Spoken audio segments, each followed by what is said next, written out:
Hey my lovelies paratha, आज कैसे हैं आप लोग। आई होप आप सभी अच्छे होंगे, स्वस्थ होंगे और मेरे स्टोरी लाइन को एंजॉय कर रहे होंगे। तो जो कोई भी मेरे चैनल पे न्यू आ रहे हैं, प्लीज़ मेरे चैनल को लाइक शेयर सब्सक्राइब करना मत भूलिएगा। और अगर आप लोगों को मेरी स्टोरी लाइन उसके प्लॉट्स पसंद आते हैं तो प्लीज़ मुझे कमेंट्स करके अप्रिशिएट करना भी मत भूलिएगा। अगर आप लोग कमेंट्स नहीं कर सकते तो मुझे रेड हार्ट दे सकते हैं, मुझे सपोर्ट कर सकते हैं, मुझे सपोर्ट दिखा सकते हैं। Thank you so much. और हाँ, लाइक करना मत भूलिएगा आप लोग। जो कोई भी मेरे चैनल पे न्यू आ रहा है प्लीज़ सब्सक्राइब करना।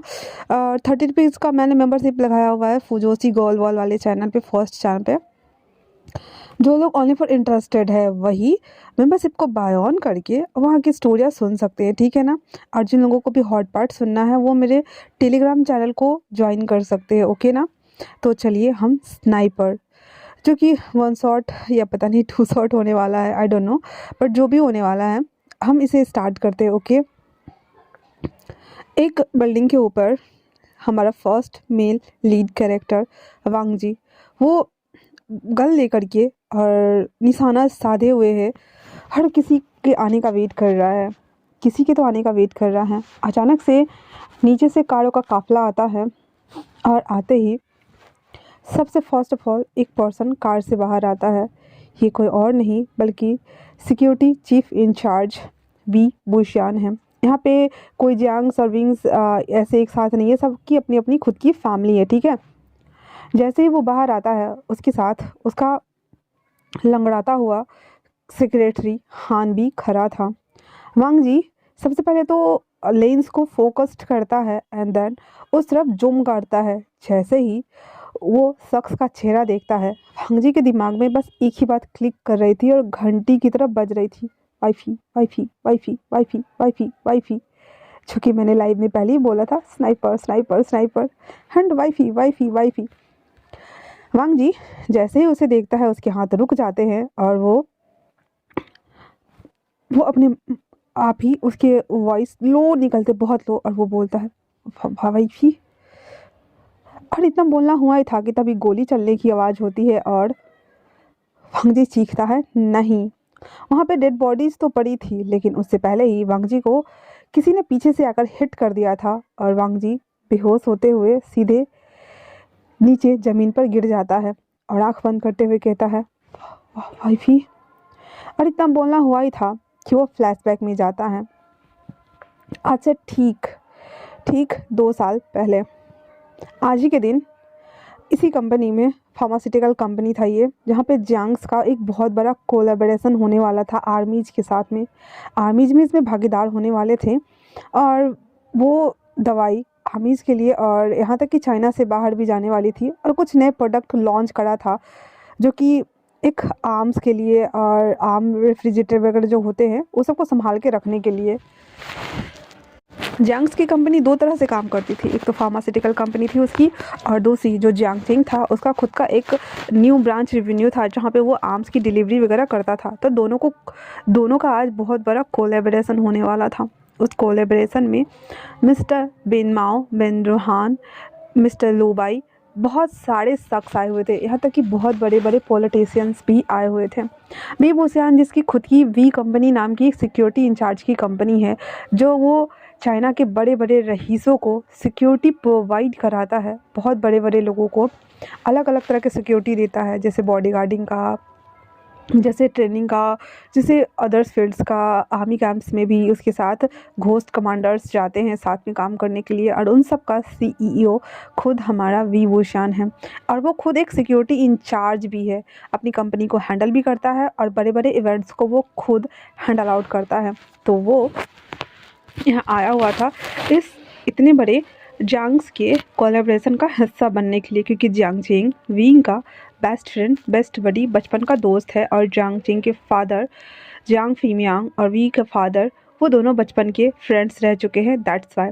इसलिए यहाँ का सारा सिक्योरिटी सिस्टम को वो अपने आप ही हर तरीके से चेक आउट कर रहा था और वो सबको number 1 check, number 2 check, number 3 check, number 4 check, number 5 6, number 7 check, ऐसे कर रहा होता है। तभी वहाँ पे बहुत बड़ा कोलैबोरेशन होता है, बहुत बड़ा कोलैबोरेशन, जहाँ पे जियांग फेमियांग भाषण दे रहे होते हैं और वो बहुत सारी चीज़ें बता रहे होते हैं, फ़ायदे घाटे सबके बारे में। वहाँ पे एक और इंटरेस्टिंग सा फैक्ट आने वाला था, क्योंकि जियांग फेमियांग अगर ये सभी चीज़ों को लॉन्च करते हैं तो वैसे भी वो अभी नंबर 2 पे चल रहे थे, क्योंकि बेनमाओ की कंपनी, यहाँ पे बेनमाओ और बेनहान भी अलग अलग है। तो बेनमाओ की कंपनी नंबर 1 पे चल रही थी, जियांग फेमियांग की कंपनी नंबर 2 पे चल रही थी और बेन रोहान की कंपनी बैंकरप्ट हो चुकी थी। अपने ही भाई की कंपनी से वो 3 कदम पीछे जा चुका था और उसकी लाइफ गो टू हेल होने वाली थी। तो वो सब वहाँ पे बैठे हुए थे और बेन रोहान चाहता था कि वो जियांग फेमियांग से के साथ में कोलैबोरेशन करे। तभी वहाँ पे जियांग फेमियांग का जब भाषण कंप्लीट हो जाता है, फिर वहाँ पे जियांग फेमियांग प्रेजेंट करते हैं बेनमाओ को। बेनमाओ वहाँ पे भाषण देने के लिए आता है और बेनमाओ की बस एक ही बेटी है, उसका बेटा नहीं है और कोई भी नहीं है उसकी फैमिली में, सिर्फ एक बेटी है जो उसकी कंपनी के बागडोर को संभाले हुई है, वेन वेन का सिंह। ठीक है, वेन का सिंह उसकी बेटी है। सॉरी गाइज, बीच बीच में कभी कभी ना सांस अटकने लगती है मेरी, तो अगर रुक जाओ तो ये मत समझना दीदी क्या कर रहे हो आप, ठीक है। तो दैट्स वाई वहाँ पे बेनमाओ आता है एंड देन जो कुछ स्क्रिप्टेड उसने लाया हुआ था लिख करके, वो फ़ोन में देख देख कर बोलना स्टार्ट कर देता है। जब वो बोल रहा होता है, दूर उसी जगह, उसी बिल्डिंग में जहाँ आज वांग जी ने शूट करा था, उसी जगह से एक लेडी किलर जो कि बहुत ही खूबसूरत प्लस खतरनाक थी, और वो एक रसेंस थी, हयात नाम था उसका। हयात निशाना साधे हुए थी और सीधे वो बेनमाओ को बीचों बीच खोपड़ी में उड़ा देती है। जैसे ही ये हुआ, हर जगह अफरा तफरी मच गई एंड हर कोई सब भागा दौड़ी करना स्टार्ट कर देता है, हर कोई। और उसके बाद वो उस डेड बॉडी को ले जाते हैं और उसका शिनाख्त वगैरह करा जाता है। जो की बुलेट्स डाली गई थी या जितनी रेंज से चली थी, वो सबका पोर्टफोलियो तैयार किया जाता है, डेड बॉडी का बायोडाटा निकाला जाता है, सब कुछ करा जाता है, फोरेंसिक लैब टेस्ट करा जाता है and then at the end ये रिजल्ट निकलता है कि इस पे गोली चलाने वाला कोई और नहीं बल्कि द ग्रेट शार्प शूटर लैन वांगजी है, जो कि नेवी से रिटायर्ड ले चुका है वो। और यहाँ पे लैन वांगजी की उम्र 37 साल है और वो कोई बेबी बॉय नहीं है और वो रिटायर्ड हो चुका है। इतना सुनना हुआ ही था कि जो सीबीआई डिपार्टमेंट थी उसमें अफरा तफरी मच गई थी और वो सब लैन वांगजी को ढूंढना स्टार्ट कर देते हैं। लैन वांगजी जो कि उस दिन सिर्फ छुट्टी लेकर के वो अपने घर आया हुआ था, क्योंकि आज उसके बड़े भाई का डेथ एनिवर्सरी था। हालांकि वो काम से कभी छुट्टी लेता नहीं है, उसके जितने भी सर्जिकल स्ट्राइक्स वगैरह होते हैं वो बहुत ही धांसू होते हैं और वो हमेशा न्यू न्यू जगहों पे पोस्टिंग होता है, कभी इटला तो कभी जापान, कभी रसिया तो कभी कहीं तो कभी कहीं तो कभी कहीं। हालांकि वो रिटायर ले चुका है, लेकिन आज वो स्नाइपर का काम करता है। जिसका भी लेता है वो लीगल कंपनी के साथ में काम करता है, जिसकी भी गेम बजानी होती है उसका सारा क्रेडिट वो कंपनी खुद लेता है। बस लैन वांगजी को मारना होता है लोगों को। लैन वांगजी एक रिटायर्ड ऑफिसर है और वो स्नाइपर का काम करता है, क्योंकि जब उसके भाई की डेथ हुई थी उसके बाद ही उसने नेवी को त्याग दिया था। तो वो आज आया हुआ था लैन सिचेन के घर। वहाँ पे उसकी बहुत सारी बातें ताज़ा हो जाती है, जहाँ पे लैन सिचेन जब भी छुट्टी में आते थे और वांगजी जब छुट्टी लेके आता था उसके लिए वो नूडल्स बनाता, उसके फेवरेट नूडल्स जिसमें स्पाइसेस नहीं होते थे, ओनली फॉर टमाटो सॉस, मीठी कैंडीज़, ये सब रखे रहते थे उसके लिए। और वांगजी खाते हुए चीट करता, कगा अब 40 साल के होने वाले हो, अब तो शादी कर लो, बुढ़े हो जाओगे तो कोई लड़कियां पूछेगी भी नहीं, क्या देश की सेवा करते रहते हो, कभी खुद की बॉडी की भी सेवा करवा लो। लेंस जन उसके सर पे टपले मारते हुए कहता है, पहले खुद कर लो फिर मुझे बताना, वैसे भी I am not interested, okay ना। और इतना सारा बोल करके वो लोग हंसी मजाक के पल, मूवी देखना, बातें करना, सिक्योरिटी के बारे में बातें करना, ये सभी चीज़ें वांगजी बैक टू बैक एक फ्लैशेस की जैसे उसके सामने चल रहा था। वांगजी अपने आंसुओं को पोंछते हुए कहता है, गगा आई मिस यू गगा, आप कहाँ हो गगा, प्लीज़ कम प्लीज़, क्योंकि आप जानते हो ना गगा, आपके बिना मेरा कोई नहीं है इस दुनिया में, और अंकल भी पता नहीं कहाँ चले गए हैं। तभी वहाँ पर डेस्क पे एक कार्ड पड़ा हुआ था जहाँ पे हैप्पी बर्थडे वांगजी और हैप्पी डेड एनिवर्सरी सीचेन लिखा हुआ था, क्योंकि एक ही दिन वांग जी का बर्थडे और लैन सिचन की डेथ एनिवर्सरी बन चुकी थी। वहाँ पे कुछ कोडिंग्स भी लिखे हुए थे, जिसके बाद वांग जी उस कार्ड को वहीं छोड़ देता है और अपने आंसू को जैसे ही साफ करते हुए बाहर गेट ओपन करता है, वहाँ पे उसके मामू लोग वेट कर रहे थे। वांग जी सीधे उनसे पूछता है कि वो यहाँ कैसे आए, लेकिन तब तक वांग जी के मुंह पे काला कपड़ा डालकर उसे सीबीआई डिपार्टमेंट ले आया जाता है। फिर जब वांग जी के ऊपर से कपड़ा हटाया जाता है तो देखता है कि उसे स्पेशल वार्ड में रखा गया है, जिसे देखते ही वांग जी झल्लाते हुए कहता है, मुझे यहाँ क्यों बंद करा है, हाँ मैंने क्या किया है। तभी वहाँ पे जियांग छिंग आता है और कहता है, देखो मेरा तुमसे कोई दुश्मनी नहीं है, बस मुझे इतना बता दो कि मेरे पापा को क्यों मारा, हाँ मेरे पापा ने क्या करा था। वांग जी कहता है, व्हाट द हेल, मैं और तुम्हारे पापा को क्यों मारूंगा, हाँ। जियांग छिंग कहता है, देखो मुझे नहीं पता कि तुम्हें किसने सुपारी दी है, ये मेरे पापा है। और अपने फ़ोन में जांग फेमिया, सॉरी मैं क्या बोल रही हूँ, और वन का सिंह जियांग छिंग नहीं, वन का सिंह, ठीक है। और वो वेनमाओ का पिक्चर निकाल के उसको दिखाता है, मतलब मैंने पिछले जो बोला उसको भूल जाना, ठीक है तुम लोग। वन का सिंह वो अपने पापा का पिक्चर निकाल के दिखाती है, वांग जी के सामने में रखती है और बोलती है कि वेनमाओ जो मर गया था उसके बारे में, ठीक है। तो वो रोते रोते बोलती है, मेरे पापा को क्यों मारा बताओ मुझे, ये मेरे पापा हैं, इसने क्या बिगाड़ा तुम्हारा, मेरे पापा की किसी से दुश्मनी नहीं है, तो क्यों मारा, हाँ।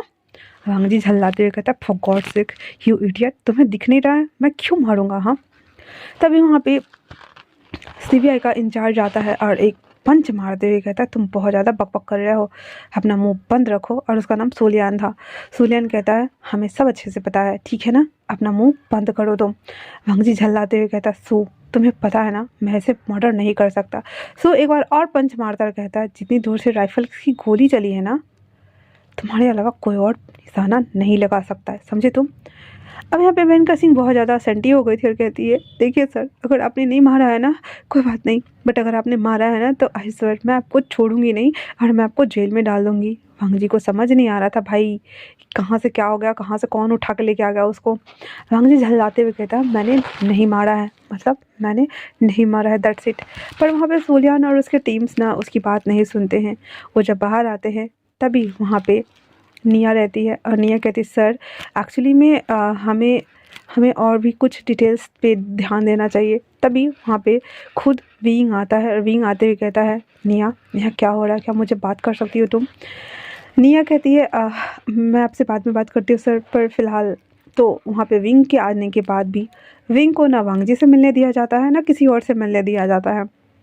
बेचारा विंग उस समय खाली हाथ चला आता है, क्योंकि उसके सिक्योरिटी पे भी सवाल खड़े किए गए थे, क्योंकि वहाँ पे सिक्योरिटी का पूरा बंदोबस्त विंग ने ही करा हुआ था और ये सब उसकी निगरानी में रहते हुए हुआ था।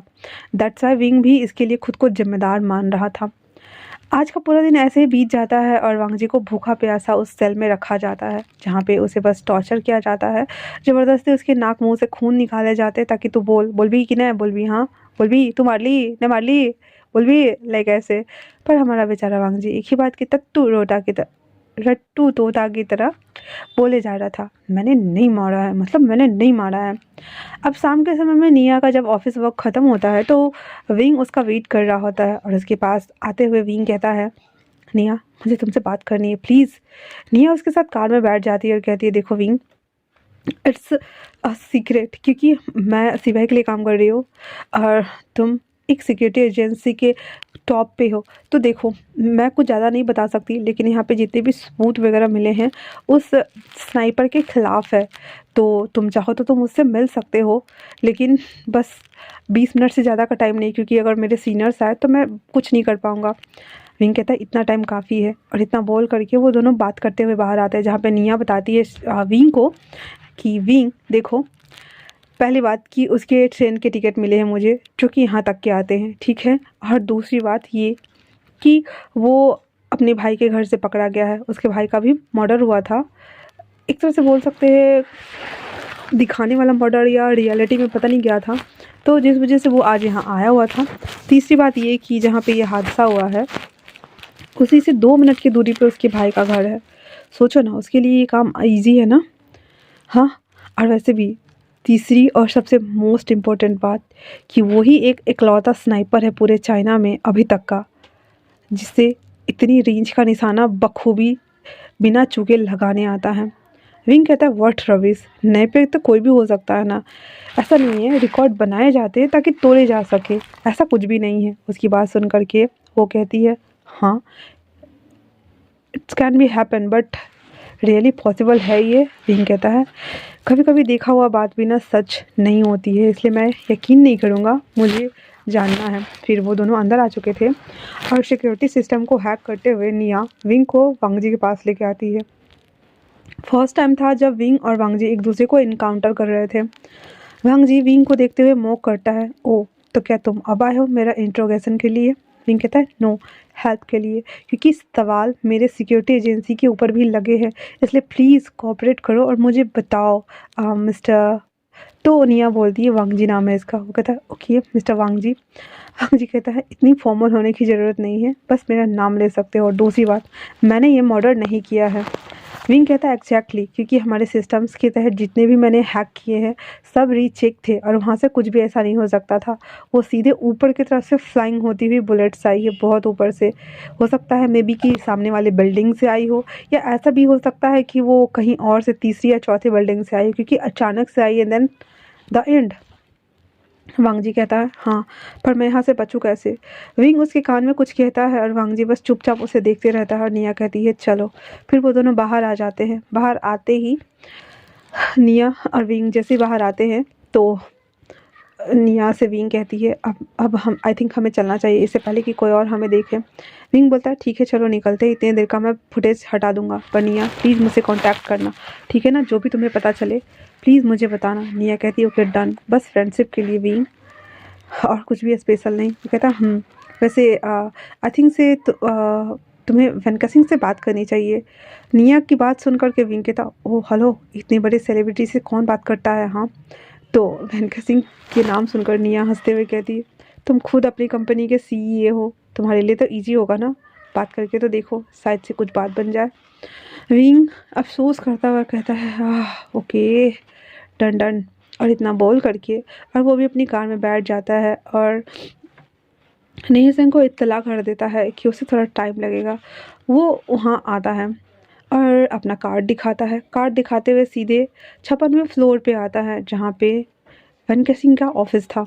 वो अंदर एंटर करते हुए नॉक करता है उसके डोर पे, जहाँ पे उसका सेक्रेटरी उसको लेके आया हुआ था। डोर ओपन करके वो अंदर जाता है जहाँ पे निया चेयर पे बैठी हुई थी और आंसू बहा रही होती है। विंग आते ही अपना हैंकी उसके सामने रखते हुए कहता है मिस विन, आप रोना बंद करेंगी?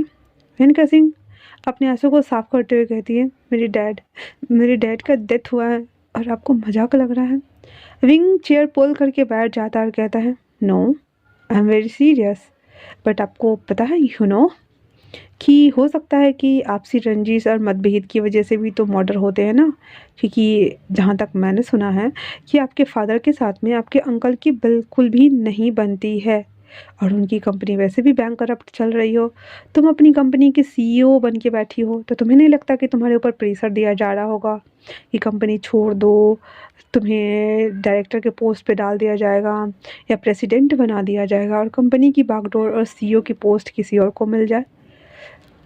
वेनका सिंह रोते हुए कहती है हाँ, ऐसे प्रपोजल मुझे 2 दिन पहले आए थे, यहाँ पे अंकल चाह रहे थे कि उन्हें प्रेसिडेंट या फिर सीईओ के पोस्ट पे डाला जाए, बट उनकी खुद की कंपनी थी, दैट्स वाई डैड ने मना कर दिया। विंग कहता है एग्जैक्टली, देखा मेरा शक कितना सच था। तो मिस वेन आपको हमारी हेल्प करनी होगी, क्योंकि अगर आप हमारी कोऑपरेट नहीं करेंगे, यकीन मानिए हम आपके फादर के मर्डर को नहीं ढूंढ सकते, और जिसने भी ये गोली चलाई है या चलाया है वाटेवर जो भी है, हम उस तक नहीं पहुंच सकते। मिस्टर विंग की बात सुनकर मिसेस विन कहती है बट क्या, कैसी हेल्प बताओ मुझे? विंग कहता है कि क्या आपके हम बायोडाटा रिकॉर्ड्स देख सकते हैं, क्योंकि जितने भी फॉर्मेटिकल्स के गए हैं तो हमें चेक करने होंगे।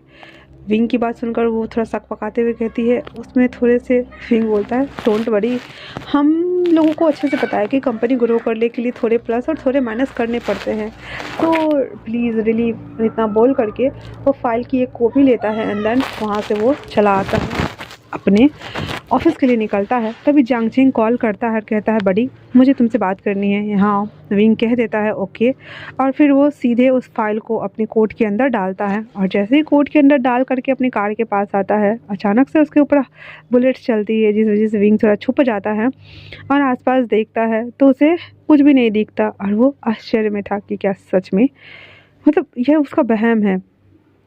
और वो कार से चला जाता है, कार से निकलता है वो जियांगचिंग से मिलने के लिए। जब वो जियांगचिंग के पास आ रहा होता है तो जियांगचिंग उसे कॉल करता है कि बड़ी कहाँ तक आया, तो विंग बोलता है बस रास्ते में हूँ, 2 मिनट में पहुँचूँगा। तभी विंग देखता है कि पीछे से एक बड़ी सी लॉरी उसकी तरफ आ रही होती है, जिसे देखकर वो समझ गया था सट। पर जैसे ही वो साइड करने वाला होता है उसे पता चलता है कि उसकी कार के ब्रेक्स फेल हो चुके हैं और वो स्वाहा ऐसे हो चुका है, और वो कहता है सिट यार सिट सिट। फिर वो गेट ओपन करके कूदता है और वो जो लॉरी आ रही थी पीछे से वो सीधे उस कार को ठोक करके और दूसरे किनारे डिवाइडर पे चढ़ा देती है। विंग कूद गया था और अपना गन निकाल कर धाए धाए चलाता है, और उस टैक्सी नहीं लॉरी के ड्राइवर, आज मैं गड़बड़ क्यों कर रही हूँ, लॉरी ड्राइवर के ऊपर शूट कर देता है। वो लॉरी ड्राइवर उसके भी ट्रक जो थे ना वो डिवाइडर पे चढ़ गए थे और वो ऑन द स्पॉट मर गया था। विंग वापस से अपने आप को झाड़ते हुए कहता है एक और मुसीबत। उसके बाद वो जियांगचिंग को कॉल करता है और कहता है रुको मेरे मामू लोग आते होंगे, उससे मैं निपट लूँ फिर आता हूँ। जियांगचिंग भी बस आहें भरता हुआ कहता है तुम और कांड ना करो, इट्स पॉसिबल, और इतना बोल करके और वो उसका वेट करने लगता है। फिर पुलिस आती है, शिनाख्त होती है और वो दिखाता है कि इसके मर्डर करने के लिए उसको आ रहा था और ऐसे ऐसे हो गया, मतलब वो लॉरी विंग को मर्डर करने के लिए आ रही थी ना, तो वो सारी चीज़ों को डिटेल में एक्सप्लेन करा देता है कि कैसे ये लॉरी वाला उसको कार को टक्कर मारने वाला था, फिर वो बाहर निकला बड़े स्टाइल से एंड देन धू धू धू धू करके उड़ा डाला उसको। ये सभी चीज़ें हो जाने के बाद विंग आराम से बैठा हुआ था और सोच रहा होता है, तभी कैब आ जाती है और वो कैब में बैठ जाता है और जियांगचिंग से मिलने के लिए निकल जाता है। जियांगचिंग के ऑफिस में जियांगचिंग और विंग एक दूसरे को घूर रहे होते हैं और कहते हैं तो कहाँ गए थे जो तुम्हारे साथ ये हादसा हुआ। विंग बोलता है कि वो मिस वेन के यहाँ गया था मिलने के लिए, क्योंकि उससे मिलना और बात करना ज़रूरी था। क्योंकि देखो एक तो वो लड़की खुद अकेले के बलबूते पे इतनी बड़ी कंपनी को हैंडल नहीं कर सकते, उसकी अंकल जिसका कंपनी बैंकरप्ट हो चुका है, वो जाहिर सी बात है कि उसके ऊपर ना क्या बोलते हैं उसको, हड़पना, हाँ तो हथियाना, हाँ हथियाना चाहेंगे। दैट्स वाई उससे बात करना है और उसका ओपिनियन और उसके मन भाव को जानना था, और तुम्हारे लिए तो बात करना बनता है ना, क्योंकि उसके फादर की डेथ तुम्हारी कंपनी में हुई है। जियांगचिंग कहता सही कहा तुमने ब्रो, हमारा उस दिन कोलैबोरेशन डे था, इतना बड़ा टाइम पीरियड, इतना सब कुछ अच्छा अगर हो जाता तो हमें एक साथ कई टेंडर मिलते, लेकिन कोई बात नहीं बाद में तो मिल ही जाएंगे। बट फिर भी देखो यार क्या से क्या हो गया, मतलब कि ऐसा होना नहीं चाहिए था बट फिर भी हो गया, ऐसा नहीं होना चाहिए था ना। जियांगचिंग की बात सुन करके विंग कहता नहीं होना चाहिए था, पर डैड मुझसे भी तो गुस्सा हो गया है तुम्हारे कि हमारी सिक्योरिटी एजेंसी ने क्या करा, हमने ध्यान नहीं रखा, वो गोली तो अंकल को भी लग सकती है, क्या ही कर सकते हैं, मैं इस पे काम कर रहा हूँ। तभी जियांगचिंग कहता है और उस स्नाइपर के बारे में पता चला कि कौन था वो। विंग कह देता है कि हाँ वो उससे मतलब वांग जी से मिलने वो गया था, बट उसे उम्मीद है कि उसने वो गोली नहीं चलाई है, क्योंकि कल उसके भाई का डेथ एनिवर्सरी था, तो जाहिर सी बात है बंदा अपने घर जाएगा, अपनी फैमिली का वेट करेगा, उसके साथ टाइम स्पेंड करेगा, उसके रिचुअल परफॉर्म करेगा, ना कि मर्डर करने के लिए आएगा। और वो फिर चुप हो जाता है। जियांगचिंग कहता है तुम इतने श्योर क्यों हो। विंग मुस्कुराते हुए कहता है पता नहीं क्यों पर मैं हूँ। जियांगचिंग कहता है कहीं तुम्हारे दिल तो नहीं आ गया ना उस स्नाइपर पे। विंग कहता है व्हाट रबिश, आज मैंने फर्स्ट टाइम देखा है उसे। इतना बोलकर वो दोनों इस केस पे डिस्कस करना शुरू कर देते हैं। अब लगभग एक दिन पूरा बीत चुका था, मतलब दिन से रात हो चुका था, सब कुछ हो चुका था। तभी वहाँ पे सूलियन आता है अपने पूरे टीम डिपार्टमेंट के साथ में और लाइव डिटेक्टर लेकर आता है और उसके पूरे बॉडी पे लाइव डिटेक्टर लगा दिया जाता है। फिर सूलियन एक एक करके सवाल पूछता है कि तुम यहाँ चाइना क्या करने आए थे, तुम तो रसिया में थे ना। तो वो बोल देता है कि हाँ मुझे रसियन लड़कियाँ ज़्यादा पसंद नहीं आ रही थी और वो लोग वहाँ पे खाने के नाम पे बस पिज़्ज़ा बर्गर खिला रहे थे जो कि मुझे नहीं खाना था और मैं चाइनीज़ खाने को मिस कर रहा था, दैट्स वाई है कम होम, और इतना बोल करके और वो चुप हो जाता है। वो इतना ज़्यादा कॉन्फिडेंट बोल रहा था कि लाइव डिटेक्टर भी पकड़ नहीं पा रहा था। उसके बाद वो पूछता है कि तुम्हारे टिकट यहाँ तक के मिले हैं? तो वांग जी कहता है मेरा घर यहाँ है, देखे नहीं हो, मेरा घर यहाँ है तो मैं यहीं आऊँगा ना, टिकट कहाँ का रहेगा बताओ मुझे। फिर वो कहता है तो फिर तुम उसे मर्डर भी तो कर सकते हो ना, क्योंकि तुम्हारे अलावा कोई और गोली नहीं चलाता। वांग जी हंसते हुए कहता है तुम्हें जो करना है कर लो, पर मैं लास्टली यही बोलूँगा कि मैंने नहीं चलाया है। और दूसरी बात, कभी कभी जो दिखता है ना वो असल में होता नहीं है, ये बात तो तुम्हें भी पता है ना, फिर ऐसी बातें क्यों कर रहे हो हम। वांग जी की बात सुनकर के सूलियन के पास कोई शब्द नहीं था। वो वापस से अपने डॉगी को और बाकी जितने भी मेंबर्स थे वो सबको ले करके वहाँ से वो चला जाता है, क्योंकि अब वांग जी तो कुछ बोल ही नहीं रहा था। उसके जाने के बाद वांग जी, उसको विंग की बातें याद थी इसीलिए वो बस एक स्माइल करता है और कुछ भी नहीं। वहीं दूसरी तरफ वांग जी को अब उसको जेल में डालने के लिए लेके जाने वाला था, क्योंकि अब यहाँ पे उसको इंट्रोगेशन करते करते तो पूरा 2 दिन निकल गया। लेकिन वांग जी ने चू चपड़ चा चू कुछ नहीं करा था, एंड देन चुपचाप सख्त लौंडा बन के बैठा हुआ था। वो जिस कार में मतलब क्या बोलते हैं उसकी यार, 3 व्हीलर कार नहीं, मतलब बोलोरो टाइप्स कार होती है ना जो मूवीज में दिखाए जाते हैं बड़े से, मैं भूल रही हूँ नाम, ठीक है जब मुझे याद आएगा तो मैं ऐड कर दूंगी, कोई बात नहीं। मर्सिडीज बेंच कार, हाँ याद आएगा, बेंच कार। तो उस बेंच कार में उसको डाला जाता है, ठीक है, और उसमें बैठ करके वो लोग निकल पड़ते हैं। वांग जी को अब शक हो गया था कि उसके ऊपर हमला होने वाला है, क्योंकि उसके पीछे ना ट्रक लगी हुई थी, जो वो ट्रक जिसमें कार और मोटरसाइकिल व्हीकल पार्सल नहीं होते, वो वाले ट्रक थे, ठीक है। तो वो ट्रक था, वांग जी को पता चल गया था कि हाँ मतलब कि उसके ऊपर हमला होने वाला है। तो आगे जितने भी 2 लोग सवार थे वो और कुछ और कमांडर्स की कार आ रही थी पीछे, वो उन लोगों को बोलता है कि पीछे वाले ट्रक को बोलो, पीछे वाले वैन को बोलो कि चौकन्ना हो जाए, हम पे हमला होगा। इसकी बात सुन करके आगे के जो 2 लोग बैठे थे वो मजाक बनाते हुए कहता है हाँ हाँ आसमान से टपकेंगे ना हम पे हमला करने के लिए। बेचारा वांग जी बोल ही सकता था, वो तो कर नहीं सकता था। तो पीछे से जो वैन आ रही थी ना, अचानक से वो ब्लास्ट कर जाती है और उसमें जितने भी आर्मी बैट ऑफिसर्स थे ना, मतलब सैनिक थे, वो सारे एक ही बार में बम उड़ जाते हैं। जिसे देख करके अब उन दोनों को भी मतलब पूरा यकीन हो गया था। लेकिन जैसे ही वो कुछ कहते या पलटते या बंदूक निकालते, एक तरफ से गोलियां चलती है, देन वो दोनों एक साथ ही टे बोल जाते हैं। ये देखकर वांग जी समझ गया था कि उसके मामू के साथ साथ उसकी मामियाँ भी हैं यहाँ पे, मतलब कि कोई और भी है जो उसका वेट कर रहा है, कोई स्नाइपर जो उसको मारना चाहता है। तभी वहाँ पे बहुत सारे रशियंस आ जाते हैं जो कि उसके ऊपर हमला करते हैं। विंग ये देखता है तो वो सीट के नीचे चला जाता है, एंड देन उन दोनों के पॉकेट से रिवॉल्वर निकालता है जो कि वो लोडेड था। फिर वो वेट करने लगता है उन रशियंस को यहाँ पे आने के लिए। एक एक करके तो नहीं, लेकिन 2 ही रशियंस आते हैं कार को चेक करने के लिए दोनों साइड से। जैसे ही वो वेंज कार का डोर ओपन करते हैं, वैसे ही वांग जी उन दोनों को सीधे ढूंढ देता है, और ढूंढने के बाद वो आगे के सीट पर जाने के लिए तो सबसे पहले तो गेट ओपन करता है और उसको लात मार के वहाँ से हटाता है, क्योंकि उसे ड्राइवर वाले सीट पे बैठना होगा ना, तभी तो वो चलाएगा। तभी वहाँ पर से जो हयात थी वो उसको शूट करने लगती है, और उसका भी निशाना अचूक। अब वांग जी समझ गया था कि ये जो भी है, लड़का है या लड़की है, वॉटेवर जो भी है, ये कम बदमाश नहीं है, उसका निशाना भी अचूक है उसी की तरह। इसीलिए तो वो फिर से सीट पे ना जैसे तैसे करके एडजस्ट होता है, और एडजस्ट होने के बाद ही वो नीचे कर लेता है अपने आप को, पूरे बॉडी को, और उस कार को ड्राइव करके निकालना शुरू कर देता है। अब कुछ और रशियंस बचे हुए थे तो उस कार के ऊपर अंधाधुंध फायरिंग करना स्टार्ट कर देते हैं। अब जैसे जैसे फायरिंग कर रहे थे तो मान लो जाहिर सी बात है कि वांग जी तो वहाँ से निकल रहा है, लेकिन हयात थी उसको बहुत तेज गुस्सा आ रहा था कि ये फिर से कैसे बच गया, मैं तो इसे परेशान करना चाहता एंड ये बच गया।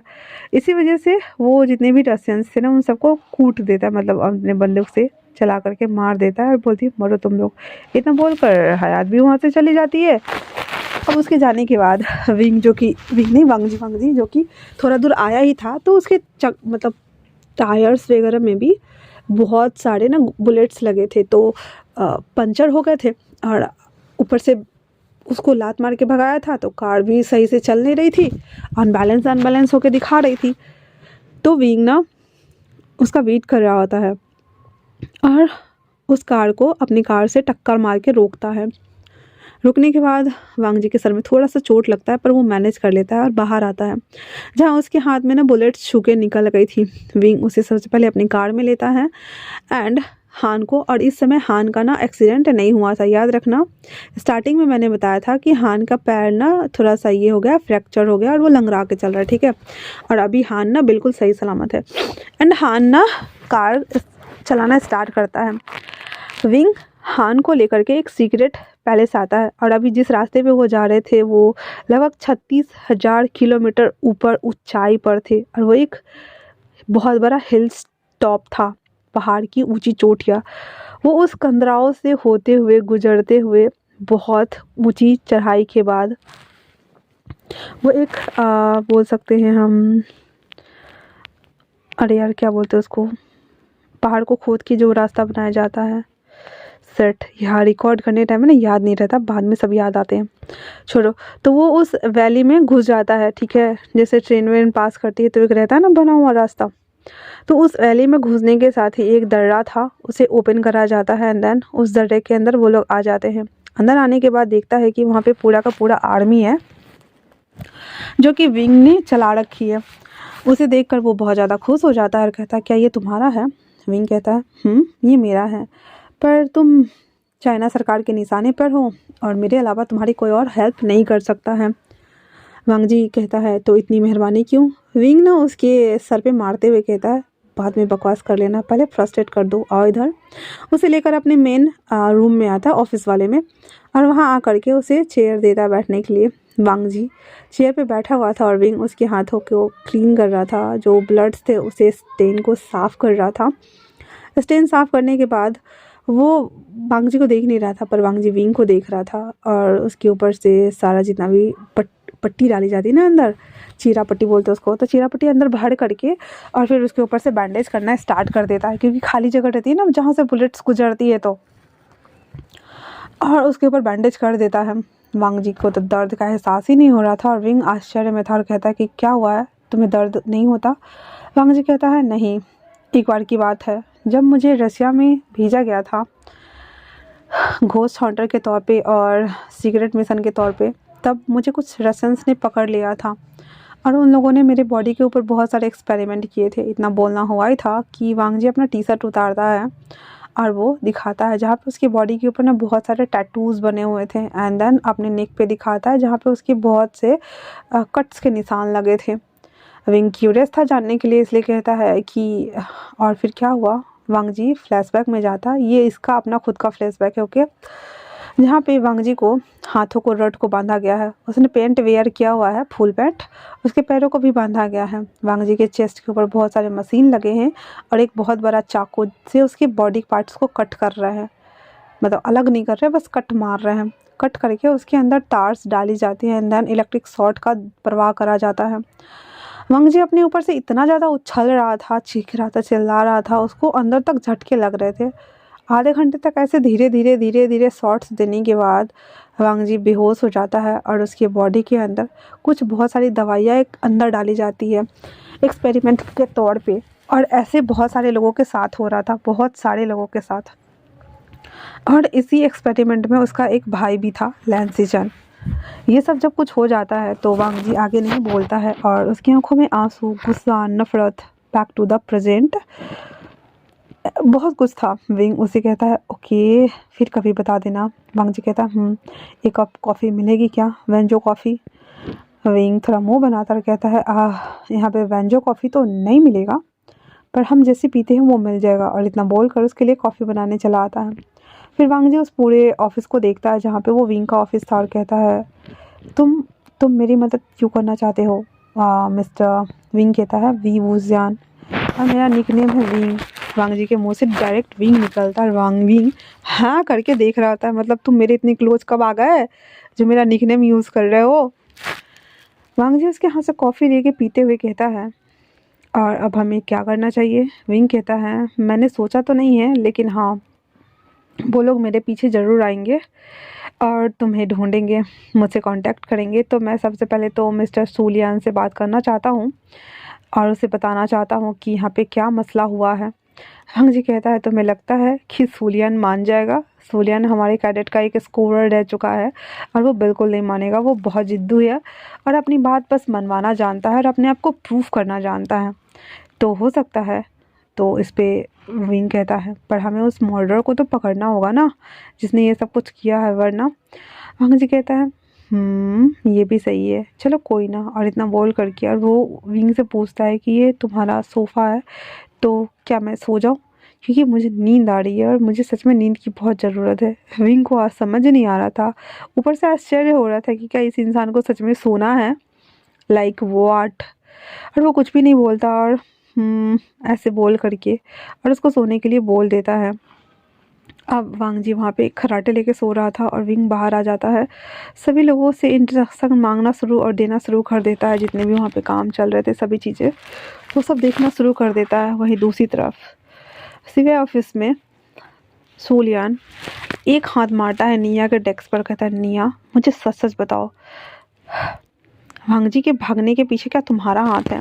क्योंकि उस दिन का ना शाम के 20 मिनट के फुटेज ना गायब है और तुम बस अंदर आती दिख रही हो और जाती दिख रही हो, उसके बीच में क्या हुआ था नहीं दिख रही हो। निया खड़ी हो जाती है और कहती सर इट्स कॉन्फिडेंट ये बोलूँगी, कॉन्फिडेंशियल ये बोलूँगी तो ये बिल्कुल भी सही नहीं होगा, लेकिन उस दिन सिक्योरिटी चीफ इंचार्ज खुद वी वुजियान सर यहाँ आए हुए थे तो उन्हें दिखाना तो बनता है ना सर। और रही फुटेज की बात तो उन्होंने ही कुछ किया होगा। इस पे सूलियन का जो ईगो हर्ट हो चुका था वो कहता है मिस्टर वीए मैं आपको नहीं छोड़ने वाला। इतना बोल करके वो निया से कहता है निया क्या पता चला कि वो कहाँ है? तो कहता है सर एग्जैक्टली तो पता नहीं चला है, कुछ कोरल कोड्स मिले हैं वो भी नहीं पता चला है कि कहाँ के हैं किस तरह के हैं, लेकिन हाँ जिस कार से हमारी कार गई थी ना वो कार हमें मिल गई है। उसकी बात सुनकर वो कहता है तो क्या करें हम उस ख़राब कार का? अचार डाले कहीं पे ले जा करके उसे मैकेनिक में भेजो और उसे ठीक करवाओ। निया कहती ओके सर एंड देन वापस से फिर कुछ बोले वो खाने की टेबल पे सॉरी खाने की टेबल बोले वो अपने डेस्क वाले टेबल पे वो जाके बैठ जाता है, देन काम करना स्टार्ट कर देता है। अब इधर सूलियन जो कि बहुत ज़्यादा फ्रस्ट्रेट हो चुका था, अनिया को कुछ समझ नहीं आ रहा था कि वो विंग से कांटेक्ट करे तो करे कैसे। वो एक कोड टाइप करती है और विभूषण को भेज देती है। वहीं दूसरी तरफ सूलियन जिसका दिमाग का पारा बहुत ज़्यादा चढ़ा हुआ था कि वो किसी भी तरीके से बस वांग जी को ढूंढेगा, जेल में डाल देगा और उसको सेटिस्फेक्शन मिल जाएगी, लेकिन ऐसा कुछ हुआ नहीं था, उसका पोपट हो गया था। इसी वजह से वो निया को बोलता है कि मुझे उसकी लोकेशन ट्रेस करनी है, तुम करो। उस पे वो बोलता है सर वो खुद हमारे सिक्योरिटी चीफ इंचार्ज हैं और इतने सारे काम वो हैंडल करते हैं, हम उन्हें परेशान नहीं कर सकते। इस पे सूलियन कहता है निया से कि तुम मुझे मत सिखाओ कि मुझे क्या करना चाहिए और क्या नहीं, जल्दी से जल्दी विंग का लोकेशन ट्रेस करो इससे पहले कि कुछ और गड़बड़ हो जाए। निया कहती है बट सर हम क्या कर सकते हैं? निया की बात सुनकर सूलियन उसके पास आता है और एक हाथ वापस से डेस्क पे मारते हुए कहता है सबसे पहले तो उस स्नाइपर वांगीबो के घर चलते हैं ताकि हमें कुछ तो क्लू मिले। निया इतना बोलकर वो निया के साथ सबसे पहले तो लैन सीजन के घर की तरफ वो लोग निकल जाते हैं। अब वहीं दूसरी तरफ जो निया थी वो बहुत ज़्यादा परेशान थी और वो विंग को मैसेज करना चाहती थी कि हम निकल रहे हैं या व्हाटएवर जो कुछ भी है, पर उसे मैसेज नहीं कर पाती है। उसके बाद वो लोग सीधे लैन सीजन के घर पे आते हैं। आने के बाद उसके घर का दरवाज़ा तोड़ा जाता है। उसका एक छोटा सा बंगला हाउस था उसका, मतलब एक इंटीरियर डिज़ाइन का जो घर होता है ना जो मॉडर्न टेक्निकल में बने होते हैं, तो वो वाला घर था उसका। बहुत काफ़ी खूबसूरत और शानदार था, छोटा ही था पर काफ़ी खूबसूरत था। वो लोग हर एक कमरे की तलाशी लेते हैं, हर चीज़ की, एंड देन वहाँ पे उसे कुछ नहीं मिलता। फाइनली वो लोग लैन सीजन के कमरे में आते हैं जहाँ पे सभी चीज़ों को देखा जाता है और वापस से वहाँ पे निया को एक कोड मिलता है। और वो एक लेटर मिलता है हैप्पी बर्थडे वाला और हैप्पी डेथ डे वाला। वो देखता है वहाँ पे कुछ कोरल कोड्स थे, वो निया उसका पिक्चर ले लेती है फटक से। तभी वो सूलियन वहाँ पे आता है और कहता क्या क्या कर रही हो? निया कहता कुछ भी तो नहीं सर। तभी जो सूलियन था वो कहता है अच्छा तो तुम छिपा रही हो, तुम्हें पता है कि डिपार्टमेंट से बगावत करने के चक्कर में तुम्हें सस्पेंड भी कर सकता हूँ। निया कहती है आई एम तो सॉरी सर। इतना बोलकर वो वहाँ से चली जाती है। सूलियन उसको लेता और कहता है इस पे कुछ तो कुछ मिलेगा ही। इतना बोलने के साथ ही वो लोग वहाँ से निकल आते हैं। निया पहले ही निकल आई थी, वो बाहर आकर सीधे विंग को मैसेज करती है अलर्ट गो टू होम। इतना मैसेज मिलते ही विंग पहले अपने फ़ोन को चेक करता है and then alert go to home. ये जब सुना तो वो वांगी वो बोल रही वांगजी कहता है मतलब वो मेरे घर जा रहे हैं। विंग शॉक क्योंकि ये तो अभी थोड़ी देर पहले खराटे लेके सो रहा था ना, और अभी विंग के हाथ में कॉफ़ी थी। विंग हाथ से कॉफ़ी गिर जाता है और वो आह करके चीखता और कहता तुम तो सो रहे थे ना। वांग जी उठते हुए कहता है तुमने कॉफ़ी वेस्ट कर दी, मेरे लिए एक और कॉफ़ी मंगाओ। विंग कहता है ओके हाँ। अरे तंबल का वो बाहर बोल देता है कि 2 कॉफ़ी लेके आओ। 2 कॉफ़ी लेके आता है, एक वांग जी को देता है, खुद देता है और अपना फ़ोन देते हुए कहता है ये देखो। वांग जी उस मैसेज को देखता है और कहता है वो मेरे घर जा रहे हैं, हमें चलना होगा। विंग कहता अभी? कहता मैंने तुम्हारे फ़ोन में लोकेशन ऑन कर दिया है, चलो चलते हैं, वरना वो मेरे अंकल को मार डालेंगे। ये बात सुनना हुआ ही था तो कहते अंकल तुम्हारे अंकल? कहते हाँ मेरे अंकल लैन किरण। कोई बात नहीं चलो हम चलते हैं। वो कॉफ़ी पीते पीते बाहर आता है। विंग अपना एक जैकेट ग्रीन कलर का था वो वांग जी को दे देता और कहता है ये तुम्हारी सिक्योरिटी के लिए, इसमें गोलियां नहीं लगती है, चलो चलते हैं। वांग जी उसे देखते हुए उसे टीच करता है मुझ पे इतनी मेहरबानी क्यों, क्या तुम्हें मुझसे प्यार हो गया है? विंग कॉफ़ी पी रहा था बेचारा, सड़क पड़ता और कहता क्या क्या बकवास कर रहे हो, ऐसा कुछ भी नहीं है। वांग जी उसके पास आता है और उसको अपनी तरफ टर्न करते हुए कहता है एक सिक्योरिटी चीफ इंचार्ज हर चीज़ को छोड़ करके मेरे पीछे आया है, किस लिए? विंग बोलता है सिर्फ इसलिए क्योंकि हमारे सिक्योरिटी पे भी उंगली उठाई जा रही है, प्लस जिस कंपनी में ये हादसा हुआ है वो मेरे अंकल हैं, तो मैं उनकी रेपुटेशन बचाने के लिए कुछ भी करूँगा, मतलब कुछ भी करूँगा। तभी जियांग जिंग का कॉल आता है तो विंग और दोनों सेपरेट हो जाते हैं। जियांग जिंग का कॉल रिसीव करते हुए विंग कहता है हाँ जियांग। जियांग जिंग कहता है पुलिस तुम्हें ढूंढ रही है, क्यों? कहता कुछ नहीं, मैं बाद में सलट लूँगा, छोड़ो भी, वैसे भी तुम्हें पता है वो मुझ तक नहीं आ सकते। जियांग जिंग कहता है आई नो कि वो तुम तक नहीं जा सकते, पर सुनने में आया है तो तुम ठीक हो या फिर हम अपने कुछ भेजे हंटर घोस्ट को? वो कहता नो नो थैंक्स, हम कर लेंगे। तो जियांग जिंग उससे कहता अपना लोकेशन ऑन रखना, हम सिक्योरिटी के लिए तुम्हें भेजेंगे। वो कहता ओके ठीक है डन। इतना बोल कर वो दोनों वहाँ से निकल पड़ते हैं वांग जी के घर के लिए। वांग जी का घर गुसू में था जो कि पहाड़ों के बीच बसा हुआ था, जंगल के बीचों बीच उसका जाने का रास्ता था। वांग जी और विंग दोनों वहाँ पे कार को मेन एंट्रेंस पे ही पार्क कर देते हैं। तो वांग जी कहता नहीं रुको मैं बताता हूँ। फिर एक बटन ऑन करता है जिससे कि ना एक लकड़ी वाला झाड़ी था, वो झाड़ी अपने आप 2 भाग में विभाजित हो जाती है एंड बोलता है कि इसके अंदर पार्क करो। विंग देख कर शौक था, कहता हो जंगल में, जंगल सफारी टाइप्स पार्किंग। फिर विंग उसमें अपनी कार को पार्क कर देता है एंड देन बाहर आ जाता है। फिर वो लोग अंदर आते हैं, दरवाज़ा बंद हो जाता है। कहता ये क्या था? कहता कुछ नहीं, बस लोकेशन है जो कि कोई ट्रेस ना कर पाए, चलो हम चलते हैं। इतना बोलकर वो दोनों बात करते हुए जा रहे होते हैं। बात करते हुए जा रहे होते हैं तभी वांग जी को लगता है कि कोई उसके पीछे है। अपने पॉकेट में रखा हुआ चाकू वो अपने हाथ में ले लेता है। तो विंग कहता है ऐसे क्या कर रहा हो? कहता कोई तो है पीछे। इतना बोलकर जैसे वो वार करने वाला होता है, उसके अंकल थे जिसके हाथ में गन थी और वो उसको हमला कर देता है, जिस वजह से उसकी गन गिर जाती है। और अंकल जब देखते हैं कि सामने वांग जी है और जब वांग जी देखता अंकल है तो कहता अंकल आप? लैन किरण अपना रिवॉल्वर उठाते हुए कहते जवान खून हो और एक्टिव भी, कहो कैसे आना हुआ? तो वांग जी कहता है अंकल क्या हम घर चलें? वांग जी और विंग और अंकल किरण तीनों घर आ जाते हैं। अंकल किरण विंग और वांग जी दोनों को कॉफ़ी बना के देते हैं, वो भी गर्म पानी वाला। पीते हुए वो भी बैठ जाते हैं। अलाव जलाया हुआ था एंड देन कहते कहो कैसे आना हुआ? वांग जी कहता है अंकल देखिए जिस दिन गग्गा का डेड एनिवर्सरी और मेरा बर्थडे वाला दिन था, उस दिन कुछ मामू लोग मुझे अरेस्ट करके ले गए और उन्हें लगता है कि मिस्टर विन माओ के कत्ल के पीछे मेरा हाथ है, क्योंकि मैं उस दिन वहाँ पे एक्टिव था। लैन किरण हंसते हुए कहते अच्छा ओ अच्छा ऐसा क्या? कोई बात नहीं, चलो कोई बात नहीं, तो हम यकीन कर लेते हैं कि तुमने मारा। तो फिर कहता है इसीलिए वो मुझे वहाँ से लेके गए। फिर वहाँ पे मेरी पूछताछ हुई और उसके बाद मैं वहाँ से भागने में कामयाब हुआ और रसिन्स ने भी मुझ पे हमला करा था। बहुत कुछ हो गया इन दिनों अंकल। फिर वो विंग की तरफ इशारा करता है तो कहता ये उस कंपनी के जो है ना सीईओ प्रेसिडेंट, वो इनके अंकल लगते हैं और पूरा सिक्योरिटी इंचार्ज इन्हीं को बनाया गया था। तो इनके में भी कुछ गड़बड़ी हुई है और ये जानना चाहते हैं कि कहाँ पे चूक हुई जिस वजह से ये सारा मसला हुआ है, तो ये भी ढूंढ रहे हैं। ऊपर से उनके पास जो सिक्योरिटी इंचार्ज था उन्हें भी एक्सचेंज कर दिया गया था। दैट्स वाई ये भी ढूंढ रहे हैं, क्योंकि ऐसे एक्सेस मिलना किसी के लिए ईजी नहीं था ना। तो वो तीनों कहते हैं ठीक है। और उसके बाद फिर वांग जी अंकल के साथ काम करने लगता है और विंग उस घर को देख रहा होता है। जो उसके अंकल का घर था ना वो कुछ खास नहीं था। लकड़ी का हट हाउस था, पूरा लकड़ी का, ऊपर से नीचे तक बना था वुडन का, और नीचे खंभों पे खड़ा था ये घर। वो बाहर आ जाता है और बाहर सीढ़ियों की चहचहाने की और ये सभी चीज़ें की आवाज़ सुनता है। तो वांग जी उसके पास आता और कहता है ऐसे खुले में मत रहो, हम पे हमला हो सकता है, अंदर चलो। इतना बोलना हुआ ही था कि जो विंग था ना वो जैसे मुड़ते हैं तो अचानक से नहीं आगे पैर पीछे हो जाता है, लड़खड़ा करके वांग जी के ऊपर गिर जाता है। और वांग जी और विंग दोनों एक दूसरे को देख रहे होते हैं। वांग जी विंग को कस के पकड़े हुए था और उसे आराम से पूछता है, क्या तुम ठीक हो विंग?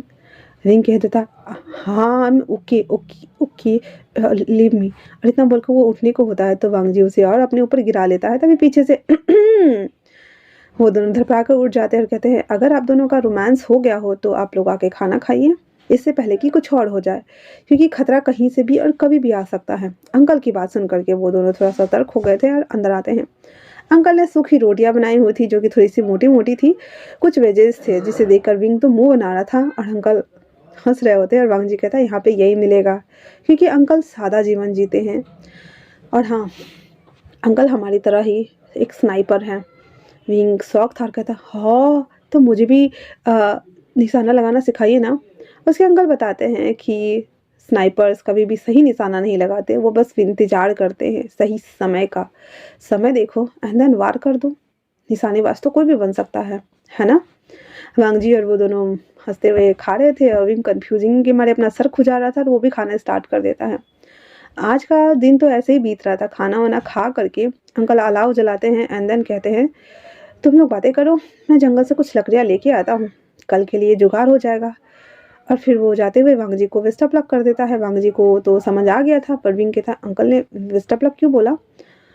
वांग जी झूठ बोलते हुए कहता है हो सकता है कि कल कहीं मामू लोग हमसे मिलने आ जाए। उसकी बात सुनकर वो कहता है तो हमें यहाँ से जाना चाहिए ना। विंग की बात सुनकर वांग जी कहता है रात को जाओगे? कैसे जाओगे? और वो दोनों सेक रहे थे, आग आग सेक रहे होते, माहौल गर्म हो गया था। और वांग जी विंग को देख रहा था, विंग वांग जी को देख रहा होता है, वांग जी विंग को देख रहा था, विंग वांग जी को देख रहा होता है। फिर वांग जी उससे पूछता है क्या तुम सिंगल हो? विंग कहता है हाँ क्यों? वांग जी उसे डायरेक्ट कह देता है पता नहीं क्यों तुम मुझे अट्रैक्ट कर रहे हो, क्या हम किस ट्राई कर सकते हैं? विंग शॉकिंगली हाँ करके देखता और अपने मन में कहता है किस भी ट्राई करने की चीज़ है क्या? फिर वो कहता है बट मेरे साथ ही क्यों? बड़ा एकदम मासूमियत के साथ में अपनी तरफ उंगली मोड़ते हुए मेरे साथ ही क्यों? वांग जी कहता है पता नहीं क्यों, तुम्हें देखने के बाद तुम मुझे बहुत अट्रैक्ट कर रहे हो। जैसा कि मैंने बोला, अगर हमारे बीच कुछ नहीं बनती है तो हम छोड़ देंगे ना। इतना सुनना हुआ ही था तो विंग कहता है ओके, और इतना बोलकर अपनी आंखें बंद कर देता है। वांग जी तो पहले कुछ सेकंड के लिए उसे देखता है। विंग अपनी आंखें खोल देता और कहता है क्या हुआ, नहीं करना है? हाँ बोलो। वांग जी कहता है हाँ, और इतना बोलने के साथ ही उसके लिप्स को कैप्चर कर लेता है। वो अपने मुंडी को टेढ़ा करता है, उसके दोनों लिप्स को एक साथ कैप्चर करता है, देन उसे सक करना शुरू कर देता है। विंग तो हड़बड़ाकर गिरने ही वाला था अपनी कुर्सी पर से, लेकिन वांग जी उसे होल्ड करके अपनी तरफ खींचता है एंड देन वापस से उसके लिप्स को, उसके टंग्स को जो थोड़े थोड़े बाहर करके आ रहे थे, उस सबको एक साथ सक करना शुरू कर देता है। और ये एक अग्रेशन भरा किस था। पहले तो विंग थोड़ा अजीब लग रहा था, पर अब जा कर के वो थोड़ा सा शांत हो जाता है, देन उसे वो करने देता है जो वो कर रहा था। किस कर लेने के बाद दोनों सेपरेट होते हैं और विंग के लिप्स पे लगा हुआ सारा सलाइवा वांग जी हटा देता और कहता है क्या अच्छा लगा? विंग जो कि थोड़े ही टाइम में उसे अजीब सेंसेशन फील हो रहा था, वो वापस से वांग जी के दोनों फेस को होल्ड कर लेता है और उसके लिप्स को बड़े ही पोलाइट वे में सक करना शुरू कर देता है। बहुत ही आराम से वो किस कर रहा था, वांग जी की तरह बिल्कुल भी अग्रेसिव नहीं था। वांग जी उसे थोड़ा दूर करते हुए कहता है मुझे इतना पोलाइट पसंद नहीं आ रहा विंग। विंग कहता है बट मैं ऐसे ही करता हूँ। वांग जी कहता है तो फिर मैं करता हूँ, और इतना बोलकर उसके फेस को होल्ड करता है, उसे अपने ऊपर लीन करता है एंड देन उसे किस करना शुरू कर देता है। किस करते करते वांग जी उसके शर्ट्स के ऊपर से उसके पूरे बॉडी को स्क्यूज कर रहा होता है। तो विंग कहता है वेट, हम ये सब नहीं कर सकते ना। वांग जी कहता है क्यों नहीं? हाँ।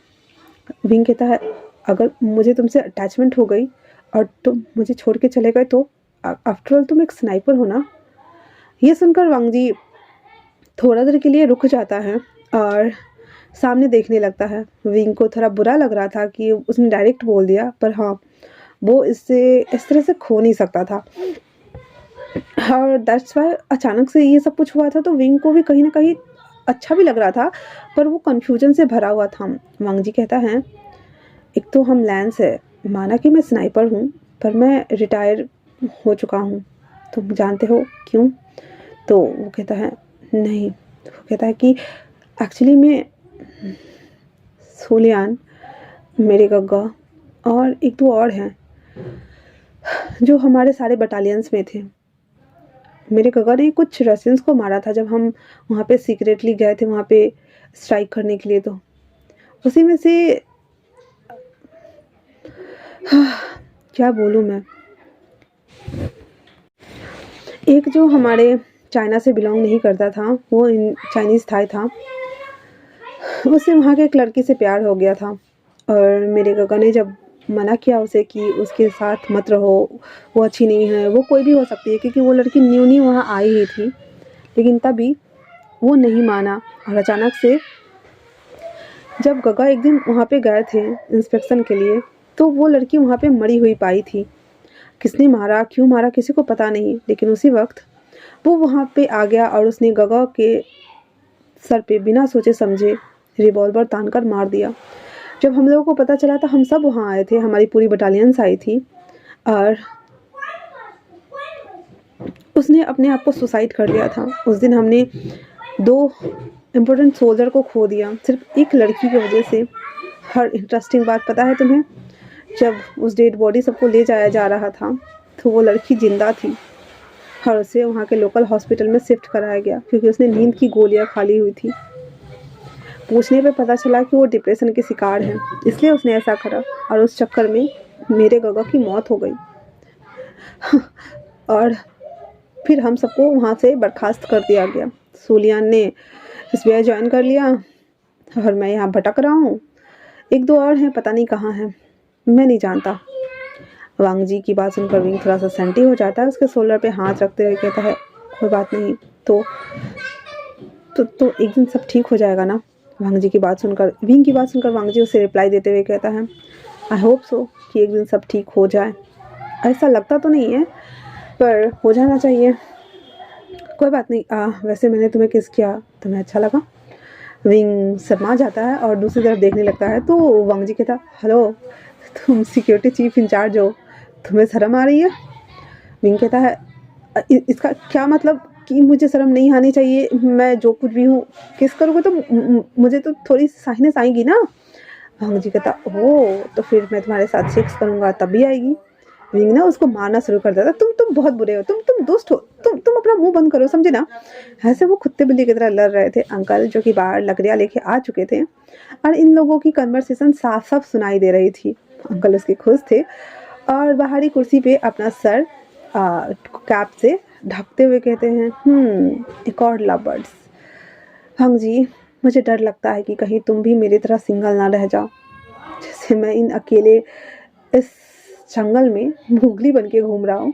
कहीं तुम्हारी स्टोरी भी मेरी तरह टार्जन वाली ना रह जाए। मेरा बच्चा, प्लीज़ अपनी लव स्टोरी को पूरी करना, प्लीज़। और इतना बोलकर उसके अंकल लकड़ी को वहीं साइड करके रखे हुए थे और पैर पे पैर चढ़ा करके आंखें बंद कर लेते हैं। वहीं दूसरी तरफ वांग जी विंग से कहता है, बोलो बोलो। विंग कहता है, चुप रहो, अंकल आएंगे तो क्या सोचेंगे। वांग जी कहता है, अंकल नहीं आएंगे, uncle best of luck wish करके गए हैं, तो आज मैं तुम्हें वो सभी चीज़ें, रंगीन बातें बताऊंगा। विंग कहता है, हो हेलो, तुम नेवी ऑफिसर रह चुके हो, तुम कहाँ से दिखाओगे वही पायलट वाली पनडुब्बियों वाली बातें करोगे, मुझे नहीं सुनना, इट्स किंडा बोरिंग। तो विंग की बात सुनकर कहता है, तो वांग जी कहता है, तो तुम सुनाओ। कहता, मैं क्या बताऊँ, मैं सिक्योरिटी चीफ हूँ, तो मैं क्या बता सकता हूँ, मुझे बाहरी दुनिया से कोई कनेक्शन नहीं है। वांग जी कहता है, कोई बात नहीं, फिर हम दोनों अपना कनेक्शन बनाते हैं। इतना बोलकर वांग जी विंग को खींचता हुआ बेडरूम में लेकर के आता है और बेड पे पटक देता है। दोनों तो एकदम बराबर के थे, बेड पे ही दोनों डॉचिंग कर रहे होते हैं। डॉचिंग में विंग ना हार नहीं मान रहा था, वांग जी हार नहीं मान रहा था, और दोनों आधा घंटा डॉचिंग करने के बाद थक गए थे और कहते हैं, हाँ रहने देते हैं, फिर कभी करेंगे। विंग कहता, देखा मैं भी हूँ ना। तुम्हारे लेवल का। वांग जी कहता है पर टॉप तो मुझे ही करना है, तुम्हें तो मैं करने दूंगा नहीं। विंग कहता है हाँ पहले मुझे हराओ तो सही, फिर मेरे ऊपर टॉप करना तुम। वांग जी कहता है ओ ऐसा क्या, ठीक है। फिर उसके ऊपर आ जाता है एंड देन किस करने लगता है, क्योंकि विंग अभी खुद को ना चौकन्ना नहीं कर पाया था। और उसके बाद उसके हाथों को अपने बैक पे ले लेता है, तो वांग जी के बैक को वो धक्का दे रहा होता है विंग, खुद से हट नहीं रहा होता है। विंग कहता है तो वांग जी कहता है बस करो, हिलना बंद कर दो तुम, वरना दोबारा से तुम्हारे कान काट के खा जाऊंगा। वांग जी की ऐसी बहकी बातें सुनकर विंग एकदम सख्ते में आ गया होता है और कहता है तुम मेरा एडवांटेज ले रहे हो। वांग जी कहता है अरे मैं फर्स्ट ट्राई करना चाहता हूँ, अगर हम दोनों के बीच सेक्स के बाद सब कुछ नॉर्मल रहा तो हम इसे कंटिन्यू कर सकते हैं, वरना नहीं करेंगे।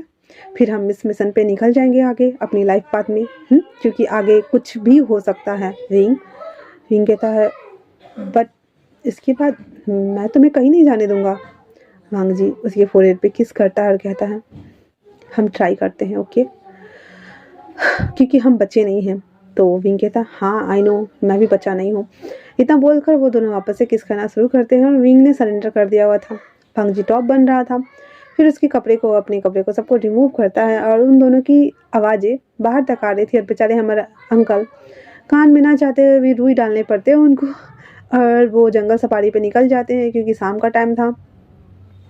और इधर इन दोनों को अपनी हॉट एक्टिविटी में रहने देते हैं। वो जंगल के बीचों बीच जाते हैं जहाँ एक ग्रेवयार्ड था, वहाँ पे बैठ जाते हैं और कहते हैं देखो या आज हमारे बच्चे फिर से एक हो रहे हैं, क्या तुम उन्हें आशीर्वाद दोगी कि वो कभी अलग ना हो, हर परिस्थिति के बाद वो एक दूसरे के साथ हो और मिल जाए।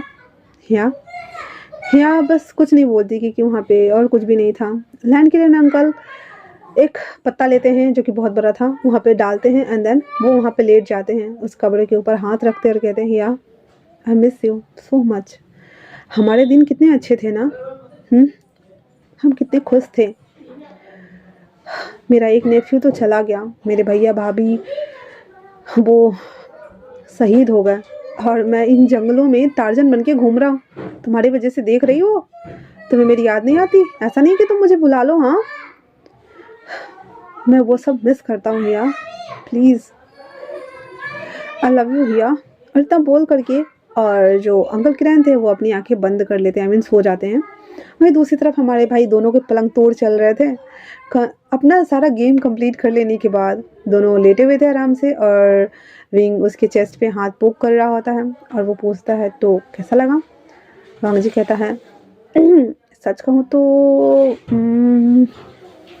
विंग ना फटक से उठ के बैठ जाता है, कहता ये मत कहना कि तुम्हें मज़ा नहीं आया, मैंने पूरी कोशिश की है और वैसे भी हाँ माना कि ये मेरा दूसरा या तीसरा टाइम हो सकता है बट मैंने पूरा ट्राई किया है। वांग जी कहता है तुम्हारा दूसरा या तीसरा टाइम से मुझे फ़र्क नहीं पड़ता विंग, पर मुझे सच में अच्छा लगा बट मैं चाहता हूँ कि विंग जो कि थोड़ा डरा हुआ था और वांग जी थोड़ा रुक कर उसे कहता है क्यों ना हम एक रन और कंप्लीट करें। विंग ले मारना शुरू कर देता है उसके चेस्ट पे हिट करते हुए, कहता तुम सच में ना बहुत बुरे हो, तुमने मुझे डरा दिया, मैं कितना डर गया, तो तुम्हें पता है मुझे लगा कि तुम शायद।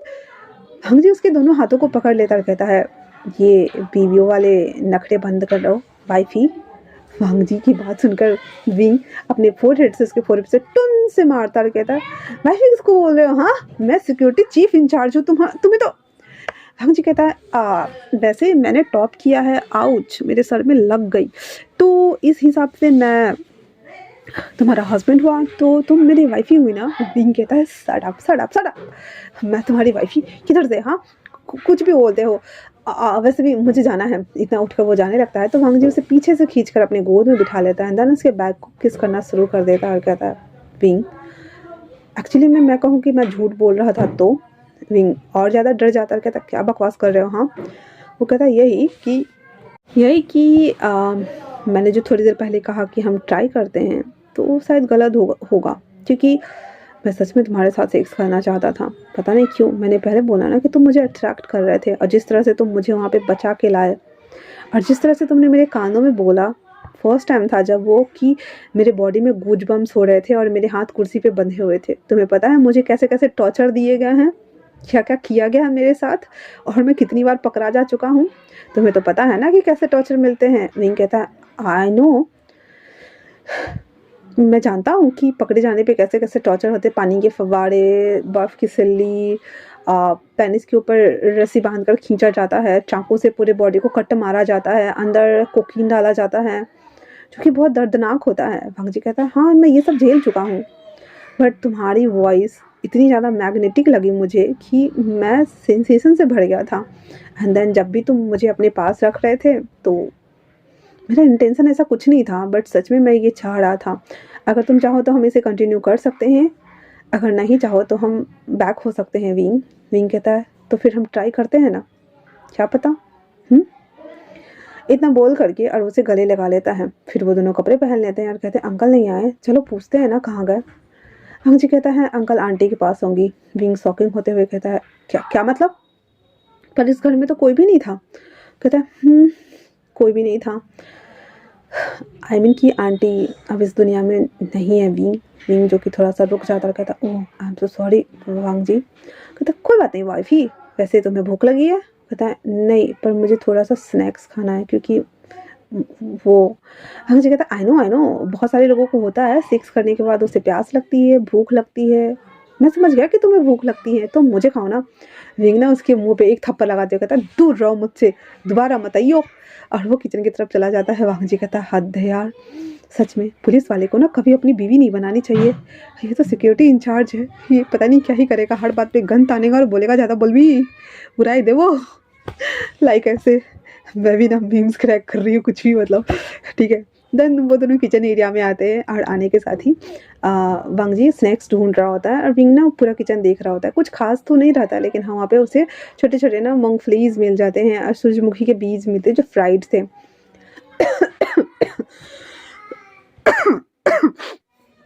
वो थोड़ा सा प्लेट में निकालते हैं एंड देन दोनों खाना शुरू कर देते हैं। तो उसके बाद वांग जी विंग से कहता है तुम्हारे पास गन कितने हैं विंग। विंग कहता है मेरे पास 2 गन हैं। वांग जी कहता है अंकल से पूछता हूँ मैं क्या अंकल के पास राइफल्स हैं, क्योंकि आज और अभी तक कोई ऐसी एक्टिविटी नहीं हुई है तो कल तो पक्का ही। तभी वांग जी कहता है कल पक्का ही कोई ना कोई आएगा ही हमारे तक। तभी वांग जी बात कर ही रहे होते कि विंग के फ़ोन पे एक मैसेज पॉपअप होता है, I am on the way. Wing वो देखता है और वो वांग जी को दिखाता है और कहता है I am on the way. फिर वो लोकेशन ट्रेस करता है विंग निया का, तो वो लोग हाईवे क्रॉस करके और जंगल की तरफ आने वाले होते हैं। कहता सेट। फिर वांग जी वायरलेस लेता है एंड देन अंकल को बोलता है अंकल जल्दी आइए। अंकल जो कि सो रहे थे, थोड़े से रो भी रहे थे, वो फटक से उठते हैं एंड देन उस घर की तरफ आने लगते हैं। तभी अंकल को एहसास होता है कि कोई तो है जो कि उसके घर की तरफ देख रहा है। वो अंदर आते ही कहता वांग जी हमारे ऊपर किसी की नज़र है, सबसे पहले तो सभी चीज़ों को सिक्योर करो और रिवॉल्वर निकालो।